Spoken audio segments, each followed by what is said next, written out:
ሰላም ክቡራት ተኸታተልቲ መደብና ሕጂ ድማ በርሊን ሳልሳይ ክፋል ሒዘልኩም ቀሪብ ኣለኹ።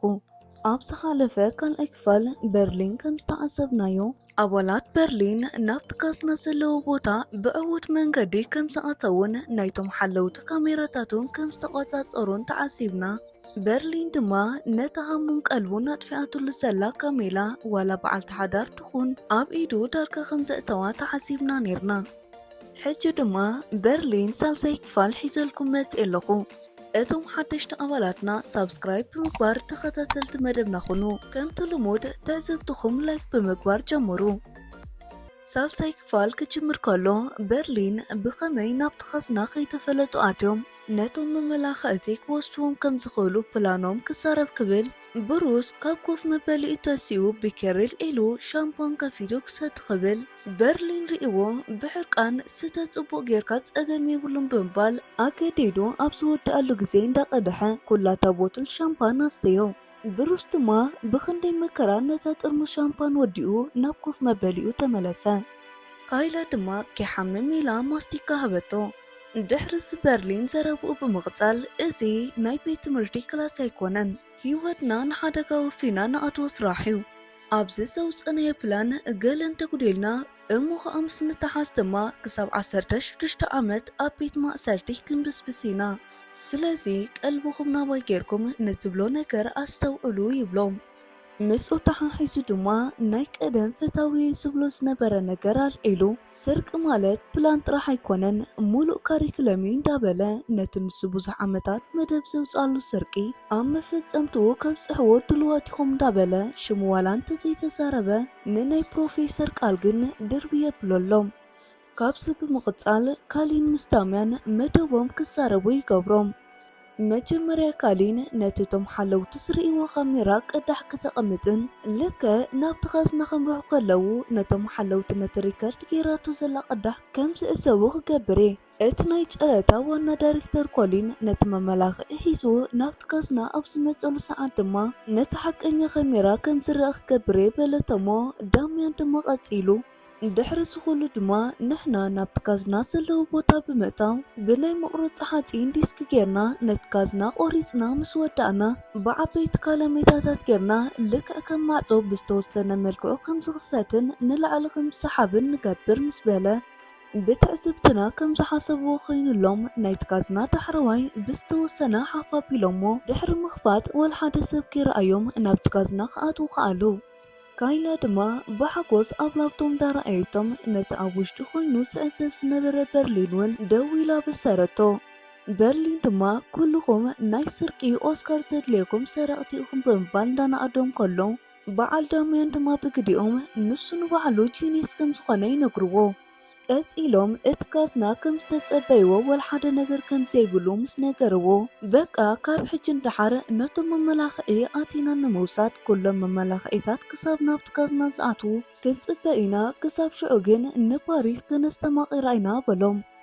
በርሊን ሓጎስ ከስተማቕር ንካሜላ ናብ ሓደ ክቡር ሬስቶራንት ቆፂሩ ምስ ተራኸቡ እንዳሰተዩ ምስሖም ክሳብ ዝመፀሎም ክጽበዩ ከለዉ ካሜላ ንበርሊን ሕጂ ፍልይ ዝበለ ናይ ጽላለ ስራሕ ምሳኻ ክሰርሕ ደስ ኢሉንሎ ብዝኾነ ኣብዚ ከምዚ ዓይነት ክቡር ሬስቶራንት ውሽጢ ሰባት ፈጺሞም ክጥርጥሩ ኣይክእሉን እዮም።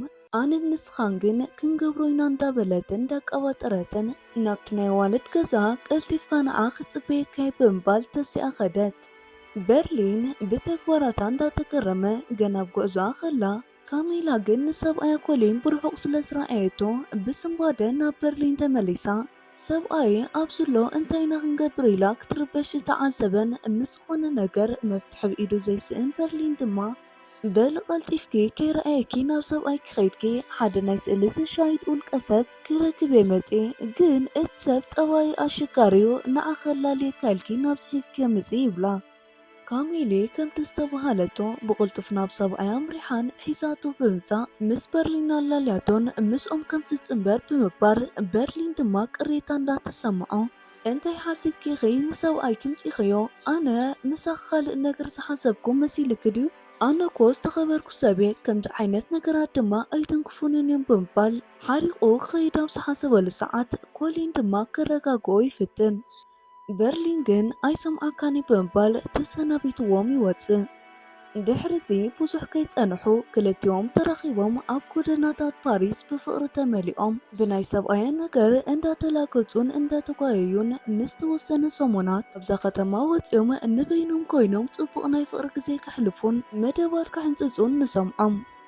ብኻልእ ድማ በዓል ዳምያን ከኣ ኣብ ሓደ ናይ ፓሪስ ፍትውቲ ከተማ ዘርኢ ፖላሱ ኮይኖም እንዳበልዑ እንዳተዘናግዑን ካይላ ድማ ሕጂ እውን ብብሩስ ክትማረኽን ክትፈዝዝን ንዕዘባ። ዳምያን ቅድሚ 20 ዓመት ምስ ሰበይቱ ኣብዚ ቦታ መፂኡ ጥዑም ግዜ ከም ዘሕለፈ እንዳነገሮም ከሎ ሰበይቱ ደው ኢላትሉ ምስ ተምሃሮይ ኮይነ እንዳበልዓኹ ደው ኢልክለይ ብምባል እንዳረኣያ ካብኦም ፍልይ ኢሉ ክዕልላ ጀመረ። ንሳ ድማ ናተይ እናትካ ነገር ኣብዚ ክውዳእ ኣለዎ። ኣነ ንኣኸ ክሕጉስ ዋላ እንተፀዓርኩ ንስኻ ግን ኩሉ ቀልብኻ ኣብ ስራሕካ ጥራዩ። ስለዚ ኣነ ከምኡ ወሲነ ኣለኹ። ሽሕ ግዜ ዋላ እንተፈተኩኻን ተፍቀርኩኻን ከይፈተኹ ግን ርክብና ከቋርፆ ወሲነ ኣለኹ በለቶ። ዳምያን ድማ ብሰምዖ ነገር ድንግርግር ኢልዎ ከረጋግኣን ክመልሳን ዋላ እንተፈተነ ከይትድውለለይ ብምባል ቴሌፎን ዓፀወቶ። ንሱ ድማ ብሓዘን ተመሊኡ ናብ በዓል ካሜሮን ምስ ተመለሰ ካሜሮን ገጹ ሪኣ ንሳ ኣብኡ ምስኡ ከም ትጸንሕ ብምንቃር በዓል ካይላ ድማ ቻው ኢሎሞም ከዱ። ኣብ መንጎ መንገዶም ብሩስ ነተበዓረይ ዝወሰድሉ ሞቶ ኣበይ ከም ዝገበርዋ ይሓቶም። እቶም ዘካርዩኒ ሰባት ብተደጋጋሚ እታ ሞቶ ምለሳ ይብሉን ኣለዉ።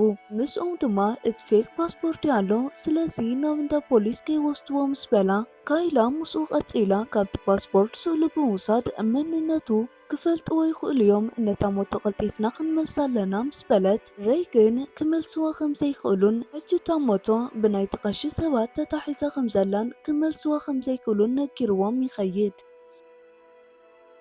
ንምሸቱ ካሜሮን ንዳምያን ዝፈትዎ ፒዛ ሒዛትሉ ዋላ እንተመፀት ኣይበልዕኒ ይብላ። ካሜሮን ተጨኒቓ እንታይ ከም ዘጋጠሞም ስሓተተቶ። ዳምያን ድማ ምስ ሰበይቱ ከም ዝተባኣሰን ፈትሐካየ ከም ዝበለቶ ምስ ነገራ ካሜሮን ድማ እንኳዕ ናብ ክለብና ብሰላም መጻኻ ክትፈልጥ ፍቕሪ ኣብ መጀመርያ ጥዑም እኳ እንተኾነ ኣብ መፈጸምትኡ ግን ናይ ምውዳእ ሰዓቱ ምእኻሉ ዘይተርፊ በለቶ። ዳምያን ግን ተስፋ ዝበሃል ኣይቆርጽኒ ናብ ስፔን ምስ ተመለስኩ ዘሕለፍናዮ ነገር እንዳዘኻኸርኩ እናባይ ከም ትመለስ ክገብረየ እንዳበለ ከረድኣ ፈተነ። ካሜሮን ግን መን ይፈለጥ ምናልባት ንሳ ረሲዓትካ ካልእ ሰብ ሒዛ ክትከውን ትኽእል እያ ምስ በለቶ ዳምያን ነዚ ክፃወሮ ብዘይምኽኣሉ ገዲፍዋ ተስዩ ኸደ። ድሕሪዚ ካሜሮን በይና ኮፍ ኢላ ነቲ ቀደም ዝፈትሓ ሰብኣያ ዝነበረ ዘኪራ ክትነብዕ ጀመረት። በንጻሩ ምስ ካሜላ ጥዑም ህይወት ዘስተማቕር ዘሎ በርሊን ድማ ካብ ፓሪስ ውፅእ ኢልካ ትርከብ ከተማ ኮይኑ ምስታ ተመኒዩ ዘይፀገባ ካሜላ ብምዃን ጥዑም ግዜ ይሕልፍ ነበረ። ካሜላ ኣብ ፓሪስ ንዝተወሰነ ግዜ ክጸንሕን ብዙሓት ዘይረኣዮም ደስ ዝብሉ ነገራት ከም ተርእዮ ነገረቶ። በርሊን ድማ ምስኣ ንምንባር ኩሉ ዘለዎን ቤተሰቡን ይዕሩኽቱን ስርሑ ከይተረፈ ከም ዝገድፎ ይነግራ። ካሜላ ብዘረብኡ ተገሪማ እንዳጠመተቶ ፈዚዛ ተረፈት። ኣብ መንጎ ግን ሰብኣያ ኮሊን ደው ኢሉ ምስ ኣልዓለቶ ብስራሕ ተጨኒቐ ናብ ገዛ ምስ ኣተኹ ላፕቶፕ ክረኺበ ከፊተ ምስ ረኣኽዎ ምስቲ ናይ ስእሊ ኣሻየጥ ዝበልክዮ ግለሰብ ዝተፀሓሕፍክዮ ኩሉ ነገር ኣንቢበ ኣለኹ ብሜሴጅ እውን ዘፀሓፍክዮ ተዓዚብ ኣለኹ ሕሉፍ ሓሊፍክስ ክሳብ ሕጂ ዘይንየስ ነበርኩ ካባኸ ረኽበ ኢልክዮ ተሰሚዕኒ ዘይፈልጥ ፍቕሪ ከም ዝሃበክ ከይተረፈ ኣንቢበ ይብላ። ካሜላ ብስንባደ ተረጋግኣ እሞ መፂ ክንሰራርብ ዋላ እንተበለቶ ኣብ እዝና ቴሌፎን ይዓፅዋ። ንበርሊን ድማ እቲ ዘጋጠማ ነገር እንዳነገረቶ መሊሰ ደው ኢለ ከረጋግኦን ከስሕሎን ኣነ እውን ክረጋጋእ ምስ በለቶ በርሊን ድማ ተረጋጊ ክርከበኒ ኢልዋ ተሰናቢትዋ ምስ ወፀ በርሊን ብታሕጓስ ተመሊኡ ሕጂ ናተይ ጥራሕ ክትኮኒ ኢኽ እንዳበለ ክጎይይን ክዘልልን ኣብቲ ሜዳ ንበይኑ ክዓብን ንዕዘብ። ዳምያን ድማ ሙሉእ ለይቲ ብዛዕባ ተፈትሒካ ዝበለቶ ሰበይቱ ክመራመርን ከስተንትንን ሓዲሩ ንፅባሒቱን እኮ ንካሜሮን ኩሉ ዝፈለጦ ነገር ይነግራ። ሰበይቱ ኣብ ዝሓለፈ ዓመት ስእሊ ፖስት ዝበለቶን ላይክ ካብ ዝገበርሏ ሰባትን ካብ ዝኸደቶ ቦታታትን ምስ ዝተደዋወለቶም ቁፅርታትን ፊሒሩ ውፅኡ ብርግፅ ሰበይቱ ኣብ ልዕሊኡ ትዘውር ከም ዝነበረትን ሕጂ ድማ ኩሉ ነገር ከም ዝፈለጠን ይነግራ። ካሜሮን ድማ በቲ ሰማዓቶ ነገር እንዳተገረመት ግን ንዘረብኡ ንጎኒ ገዲፋ ሎሚ ኩሎም ቶም መመላኽዒታት ኣትዮም ከሓድርዮም ጽባሕ ድማ ናብ ሚድያ ወፂኦም እቲ ጨረታ ብወግዒ ምክያድ ክጅምር እዩ። ስለዚ ንሕና ሎሚ ኩሉ ነገር ክንውድኦ ኣለና ብምባል ናብ ስርሑ ክምለስ ነገረቶ። ኣብ ተመሳሳሊ ሰዓት ሬይ ድማ ነቲ ብሓጎስ ፍንጭሕ ክብል ተልሰሎ በርሊን ደው ኢሉ ናይቶም መመላኽዒ ምምጽኦም ብምንጋር ግድን ሎሚ ለይቲ ነቲ ዝርቂ ከካይድዎ ከም ዘለዎም የረድኦ። በዚ ድማ በርሊን ናብ ፓሪስ ክምለስ ይዳሎ። ብቕጽበት ድማ ናብ ካሜላ ተመሊሱ ምስ ሰብኣያ ብቴሌፎን ከም ዝተረዳድአት እንዳተዓሰበ ነሳ ድማ ንሰብኣየ ኩሉ ነገር እቲ ሓቂ ነጊረ ኣለኹ ንሱ እውን ተረዲእንሎ ንዓኻ እውን ክላለየካ ደሊሎ በለቶ። በርሊን ብዘረብኣ ድንግርግር ኢልዎ ከሎ ወሲኻ እቲ ካልኣይ መርድእ ኣርድአቶ። ሰብኣየ ልክዕ ከም ዝናትካ ፈቴካን ኣፍቂረካን ዘለኹ ቅድሚ ሕጂ እውን ንሰብኣየ ኣፍቂረዮ ነይረየ እጫናተይ ንስዩ ብርግጽ ድማ ኣነ ጸገም ኣይኮነ ኣብዚ ሰሙናት ከማን ቆልዓ ክንወልድ ሓሲበይ ነይረ የሉኒ እዚ ድማ ኣነ ኸማን ንዓመታት ይምነዮ ነይረ ግን ንስኻ መንጎና ኣቲኻ እዚ ድማ እናተይከይካዩ ከም ዝርድኣኒ ኣባኻ ፍትወት ጥራሕ እዩ ዘለኒ ንሱ ግን እጫናተዩ ስለዚ ንዕኡ ክፈትሖ ይክእል ነይላ ብዝርዝር ኣረድአቶ። በርሊን ድማ ብዝሰምዖ ነገር ምእማን ከቢድዎ ንሎሚ ካልእ ሆቴል ሒዘ ከሓድሬ ክሓስበለውኒ ጽባሕ ብሓንሳብ ቁርሲ ንብላዕ ኢልዋ ተሰናቢትዋ ብቕጽበት ናብ መኪንኡ ብምድያብ ጉዕዝኡ ናብ በዓል ሬይ ገበረ። ኣብ መንጎ ጉዕዝኡ ሬይ ደው ኢሉሉ በርሊን ድማ ኩሉ ዘጋጠሞ ነገር ይነግሮ። ቀፂሉ ካሜላ እውን ከም ዝፈትሓቶ ምስተዛረበ ሬይ ድማ ፕሮፌሽናሌ ትብል ነርካ ሕጂ ግን ነዚ ረሲዕካዮ ኣለኻ ስለዚ ንዓኣ በቃ ግደፋ ምስ በሎ በርሊን ድማ ደሙ ፈሊሕዎ እዛ ቆልዓ እዚኣ ንኽልተ ሰሙን ወላ እንተሰኣንክዋ ግን ፈጺመ ይገድፋኒ እዚ ርኹስ ሰብኣያ ኮነ ኢሉ ምሳይ ከም ዝኾነት ምስ ፈለጠዩ ነቲ ንዓመታት ትምንዮ ዝነበረት ሕጂ ቆልዓ ክውልደኪ ዝብላ ዘሎ ናብ በዓል ወሲዱ ድማ ንሓውሩ ከድርፋ ንሕጂ ስዒርንሎ ኣነ ግን ፈጺመ ኣይክድፎኒ መሊሰ ክስዕሮየ ብፍላይ ሕጂ ምስ መን ከም ዝተሃላለኸ መታን ክፈልጥ ጽቡቕ ጌርካ ስምዓኒ ኣስትሮይድን ግሪችን ዝተባሃሉ ኬሚካላት ኣዳልወለይ በዚኦም ክሎሮፎርም ሰሪሕና ብ300 ሜጋዋት ቦምቢ መንነተይ ከርእዮ ኢልዎ ዝግበለ በሉ ክቡራት ተኸታተልቲ መደብና በርሊን ዝተሰመየ ምዕራፍ 3 ኣብ ዝትውዳእ ኣብ ቀጻላይ በርሊን ነቲ ብዙሕ ዓመታት ዝደኸመሉ ስርሑ ከበላሽ ወዲዩ ዋላስ ካልእ ክሓስብ ኣብ 4ይ ክፋል ክንዕዘቦ ኢና።